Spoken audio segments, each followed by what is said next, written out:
everyone, and welcome back to the RMTV Women's podcast. This is episode 96, and today we are joined by our lovely friend Emma Sanders. Hello Emma, how are you? Hello, yeah, good, enjoying the sun. Yeah. How are you? I'm not enjoying the sun, because my hay fever's like... It is too hot. Yeah, the hay fever's not good, but shouldn't really complain about nice weather. No. It's too, you know what? I'd rather the sun just makes up its mind whether to be like sweaty or just hot. Not both.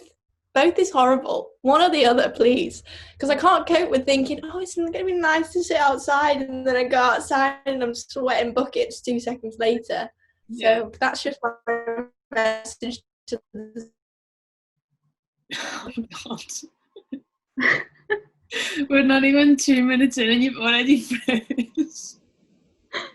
Oh my God. Did you get any of what I said? A little bit. You just said, move on. It's really, really hot. Yeah. Apologies in advance for Amy's bad Wi-Fi.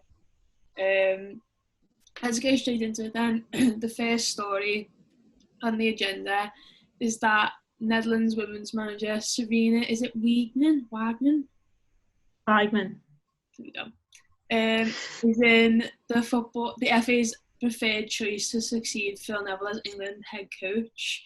Now that's to me that's a bit of a surprise, because her name wasn't really thrown in the mix very early on as one of the standout people.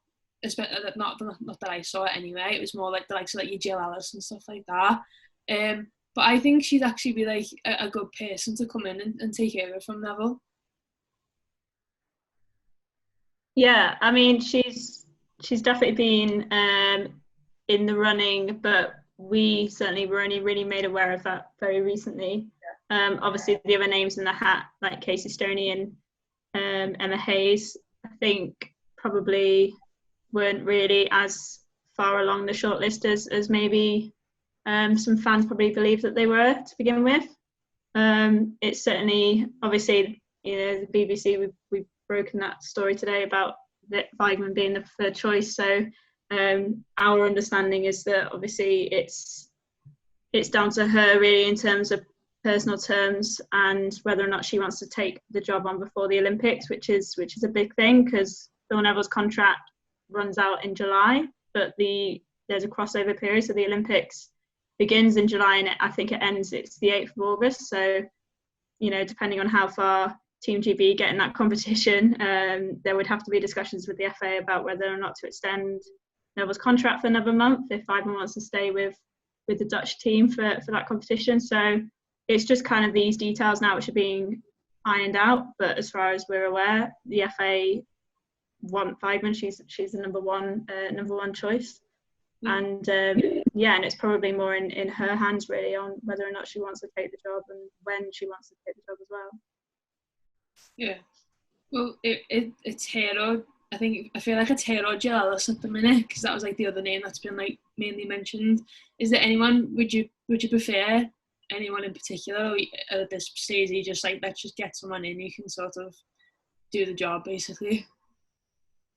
Yeah, I mean, Jill Ellis has obviously been the number one kind of name in the hat since the day Phil Neville, basically it was announced that he would be leaving upon the end of his contract, because she's clearly back-to-back World Cup world champion. So she's the number one manager out there. She's obviously going to be at the top of everyone's list. The general belief is that she's probably asking for too much in terms of money, which I think is fair enough, given she's won 2 World Cups. There's not many managers out there. But obviously that, as I said, the story that we broke on the BBC today was that the FA's preferred choice anyway is Wiegman. So it will be interesting to see what happens with that development there. There's also been some reports that have come out recently from other news outlets, some overseas, some here in the UK, about some former US players saying that they didn't enjoy playing under Ellis. So there's all these kind of rumours that are going around, but as in terms of concrete facts, we don't really know too much around that situation. But yeah, what we do know is that obviously the FA want to bring in the Dutch manager, and she is the priority at the moment. So I think from my point of view, I'm very interested by that appointment. Ellis, obviously on paper, ticks all the boxes. Sue Campbell has been talking about wanting to take England to the next level, and not only getting into finals of major tournaments, but winning them as well. Yeah. And as I said, you've got a manager there who's won 2 World Cups, so clearly she ticks that box. But the experience that Wiegman has got also in finals, obviously she won the Euros with the Netherlands in 2017. She reached the World Cup final last year.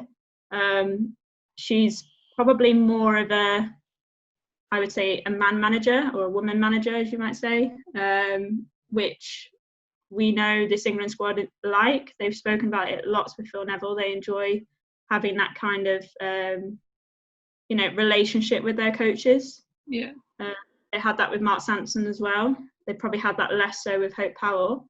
So whether or not that also plays a role in the smoothness of the transition, that might be why the FA are probably more leaning towards Wiegman over Ellis.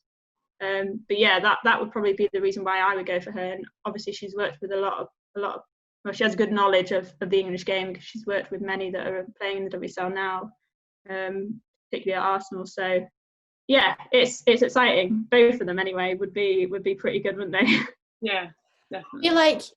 I feel like with like where England are at in terms of like development at the moment, especially, I'm just knowing my internet is gonna cut out in a minute. So I'm gonna get my point across through. I just feel like they need. Is it gone? Go on, yeah, quick. Am I okay? I'm good. Okay. I feel like England needs someone who is just gonna take them that next step further, and I feel like as many conversations we've had about Phil Neville, I just don't think that he's, well, it's obviously proved because he's not going to stay on, but he's not that person that is going to take us to the next level. And I think the likes of a Wiegman, excuse my pronunciation, or a Jill Ellis might be just what this England team needs to sort of show, because obviously the She Believes Cup was really successful. I don't think anyone necessarily thought that we were going to win it, and it turns out we did, and it was brilliant. But then you look at the World Cup, it wasn't awful, but we were just lacking something. And maybe that something is that extra little bit from the manager. I think the players themselves, week in, week out, proved that they're the best of the best. And the WSL is growing so much anyways, and everyone wants to come to the WSL where most of our players are based. So it just makes you think maybe that tiny thing left, that these two managers and several others as well that could be in the mix, just bring that little extra 10-15%, which sort of pushes us over the edge. But I think the whole system needs a refresh, and I'm sure two of them would bring it in. I think it's interesting the point you made about like there is an overlap and how many managers actually would like that, because you don't.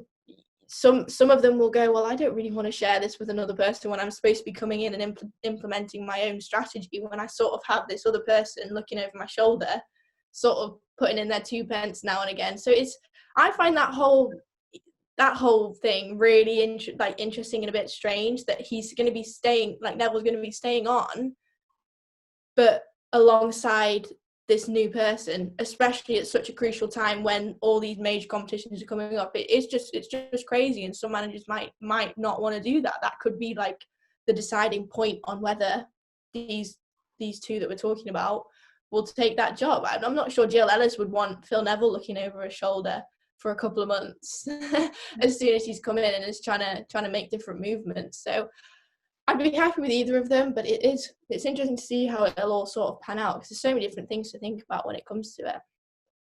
Yeah, as in our understanding would be that overlap period, that overlap is in terms of contracts, but we believe that it would be one or the other. So either Phil would leave a few weeks before the start of the competition, and the new manager would come in, but so yeah, it would be highly unlikely that you'd have both. But I think that's the conversation. And I personally, from my point of view, what I think adds another element to it is that this is a Team DB team as well. It's not an England team. So if we're getting a foreign manager in, what's the what's Scotland and Wales and Northern Ireland got to say about that? Do you know what I mean? So it'll be interesting to see how that develops. Yeah, definitely. The sooner they get it done and sorted and decided, the better, really, isn't it? Another story that I seen this morning, which I think was initially broke on the 7th of August, I want to say, but I didn't actually see it till this morning. The FA identified elite women's football fixtures for pilot events with crowds. So the Telegraph are reporting that the Football Association has identified potential fixtures from the elite female game which could serve as pilot events for the return of fans at matches for the first 2 rounds of the new season. So I was a bit surprised at that, considering just how close the new season actually is now. Like, obviously the first round of fixtures for the women's game are the 5th and 6th of September that weekend. So to me that seems like really soon. Whether it is going to be those set of fixtures or whether they're looking at other ones closer, to the end of the year, I don't know. But what's your guys' thoughts on that? Yeah, I mean, my understanding and my steer is that similarly, yeah, I've also heard that the FA are looking at fixtures as pilot games, but I haven't heard whether or not they're in those first 2 opening rounds of fixtures. So I, as you, I was surprised at that. I sort of expected that to be a little bit later on down the line. So look, I've said from day one, after when the league was suspended due to coronavirus, that the absolute priority, obviously it's got to be done safely, but the absolute priority for me is getting fans back into games in women's football, because they need that money coming in. They need the fans there. They can't afford for that sort of fan engagement and the growth that we've experienced over the last 12 months in particular, but I'd probably say last 24 months. We can't allow that to go away. So yeah, I think it's great news that this has been talked about first and foremost. I'm sure, given all of the testing that's come back, I mean, I can't remember how many weeks now on the bounce. I can think of 4 off the top of my head where we've had 0 positive cases from all the tests being done in the Championship and the WSL. So clearly it's working, whatever they're doing, the measures that are in place. So I think they're obviously very confident that they can move forward and take the next step. But you never know, because at the moment, obviously, we're getting second waves across Europe. So I think it's just going to be changing every week. I think the FA are going to have to react to that. So, but yeah, as I said, the fact that they're already thinking ahead is a good thing, and I think they need to be thinking ahead to those kind of things as a priority. I do feel like the first 2 games are very soon. The situation, when obviously still places in the UK are under some form of lockdown, and if you think, obviously they're probably using the women's game because it's the amount of people in a crowd is obviously lesser than men's game, and that's a known fact, and it's fair to say it's probably why they're using it. But I do feel like if people are reporting the first 2 rounds, as you said, that's only less than a month away. But I mean, I agree with you what you said, it has to be a priority. That's where a lot of clubs generate their money from in terms of tickets, etc. So a lot of clubs can sort of get back on the horse in that sense. And equally, it'd be nice to just go to a football game again. If you're being selfish, it would be really nice. But obviously, safety does come first, and as long as it's safe to do so, I can't see why it sort of wouldn't happen. Yeah, I just want to see you guys at game again. It's been too long, but I think in terms of obviously, yeah, the crowds aren't as big at women's games, like you said, Amy. It's a known fact, but you'd like to think that they wouldn't do it just to do it and see it, just to sort of test it out. You've got to do it when it's right and when it's safe to do so, because you're not just putting the players or whatever at risk. You're putting the fans at risk as well. People travelling down. If, say, for example, it's a Liverpool Women's game, and it's when we play, I don't know, a London side. It's a long trip between here and London, so if fans are travelling unnecessarily both ways, whether it's at a stadium in London, whether they're coming here to Prenton Park. You don't want it to be a case of them just using women's football just to see if it works. Like, I'd rather not go to another game for 6 months if that means when I can go back, I can continue to go back for the remainder of the season. Yeah, no, absolutely. The safety's got to be paramount. But I mean, the Champions League's meant to be starting in 10 days.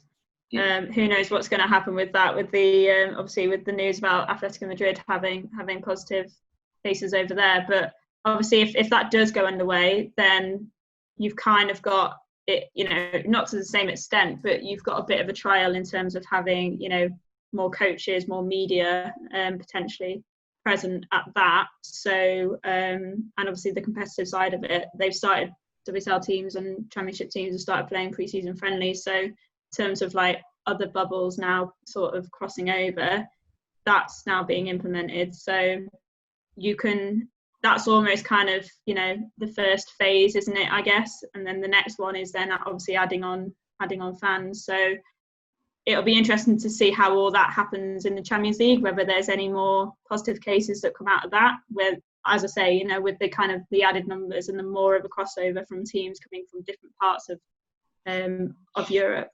But if they can get through that safely, then I think that's a positive sign for these next plans. But I mean, I absolutely believe that the FA wouldn't be considering this unless they thought that they could follow through with it safely.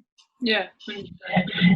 Let's move on to Liverpool Women. Then the Liverpool Women did play a pre-season friendly on Sunday against Blackburn Rovers.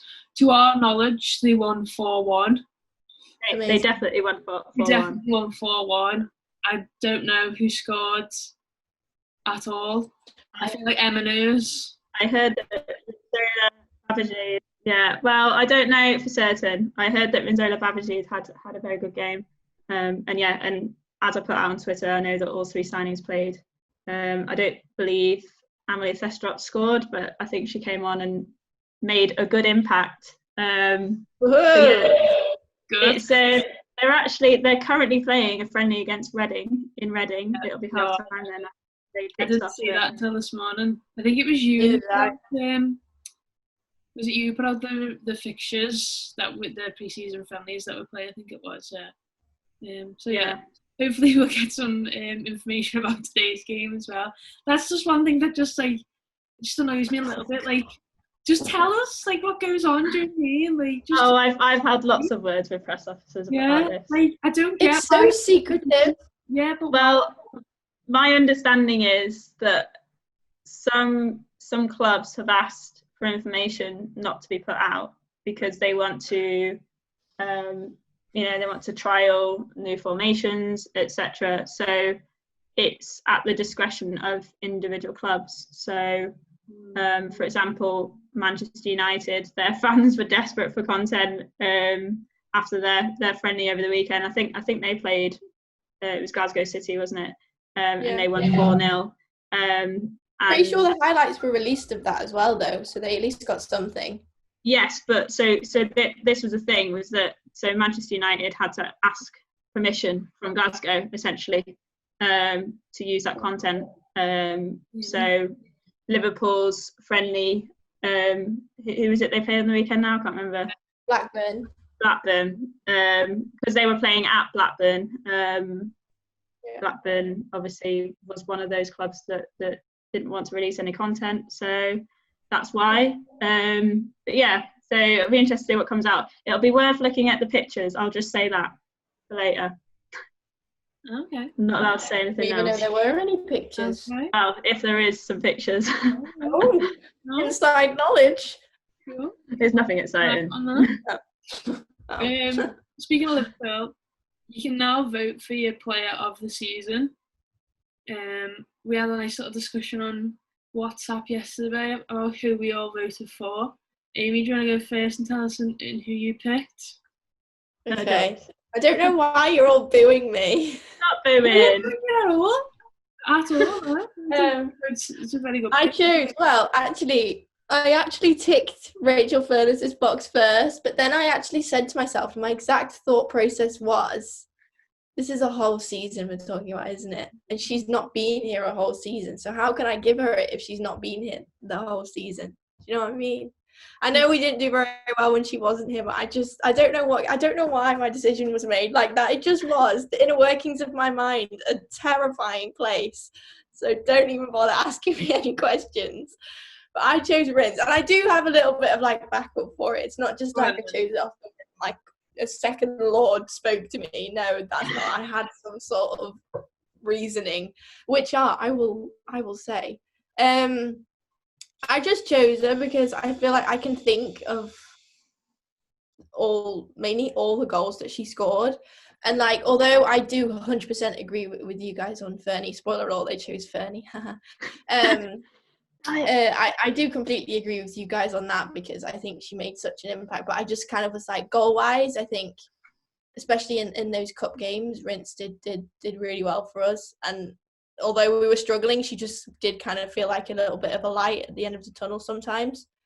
And it's I just think in terms of improvement from the season before as well. I just think she's kind of. And why are you both laughing at me? You sound like Dory. What do you mean? Your sound's going again. You sound like Dory. See, I told you the inner working of my mind is somewhere you don't want to go, but I'm trying. No, we Either way, I chose Rinse. You are?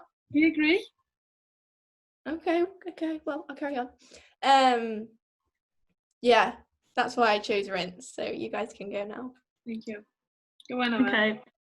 All right. Well, all I'll say is one of the reasons why I chose Rins was because she hadn't played the full season and yet, in my eyes, had the biggest impact of any player on the team and the results. So the fact that Fernie? Sorry, Fernie. I was going to say, I was like... Wait, what? Look, Rins was brilliant, but I do think, the first couple of months of the season as well, like, Rins did struggle, in terms of, like, she wasn't necessarily starting every game. She wasn't, obviously she didn't hit the ground running. So I actually think Fernie's impact since coming in January massively improved Rins's performances as well. So not only did she, she finished top scorer after only joining in January. Liverpool got all of their points after she joined. Obviously that wasn't her playing on her own against 11 players, but she clearly did have an impact. And to be fair, we probably could have just given it for that goal against Arsenal though. Oh, I was just going to say that was a worldie, wasn't it? And she got an assist in that game, I think. Yeah. For Rins, wasn't it? But yeah, no. And also she's hilarious, so. Oh, she's amazing. On social media, she's amazing. Another tick for that. I mean, I chose Fernie as well for all the reasons that Emma's already stated, so I won't go over them. But yeah, I think she was just the main one for me is just how much she sort of boosted not just like the team but like the fans as well when she came in. Like the impact she made both on and off the pitch was crucial. So yeah, I think my top two would have been Fernie and Rins. Like I don't think you can pick. I think we'd be happy if it went to either of them. Yeah. I feel like so we've gone for two. I feel like Rins might just pinch her. Yeah, I think people do look at goals a lot, and that's probably what I've looked at the most. But then she's big with like the younger fan base as well, isn't she? Yeah, but the reasons that you said, Rins probably wouldn't have scored as many goals if Fernie hadn't been there. So that's probably another way that you could look at it. Obviously, no disrespect, but I just think the opportunities were created were more when Fernie was on the pitch. So yeah, you could go for either. You could definitely go for either. If I could go for two, if I could pick two, I'd put them both. Do you know what I mean? So, yeah, that's not the rules though, Amy. You can't pick two, so I know, and I didn't. I mean, you did because you went for Fernie and then you changed your mind and went for Rins. So technically, I clicked both. Somewhere on the LFC website system, it knows that I really picked Fernie, but Rins was clicked as well. So it's registered 2 times. If it comes down to that one vote, I'm gonna be livid. I'll have made such a difference. Fernie will be coming for you on Instagram. I know. I'll get an unfollow. Nobody wants that. No one wants that, no. Oh. Well, let us know in the comments below if you voted for your player of the season, who you voted for, and why. It'd be interesting to see if anyone throws out like any of the names and the reasons why. So yeah, let us know. But yeah, thank you guys for joining today. It's been a pleasure, even though I'm sweating buckets sitting in front of this window. Yeah, I'm going for a shower. Too hot. No, I've already had my shower today. Might have to have more. Oh, that was me yesterday. I got home from the dog walk, straight in the shower. I stood in the freezing cold water for 10 minutes. Yeah, that would be. No joke. I looked like I was in some sort of sad music video. I'm actually just picturing this as well. Me there like... You're such a loser. Yeah, There's going to be a screenshot everywhere now. someone Photoshop Amy doing. Oh my god. But yeah, Amazing. thank you very much for watching. Remember to like the video, comment, subscribe to the channel.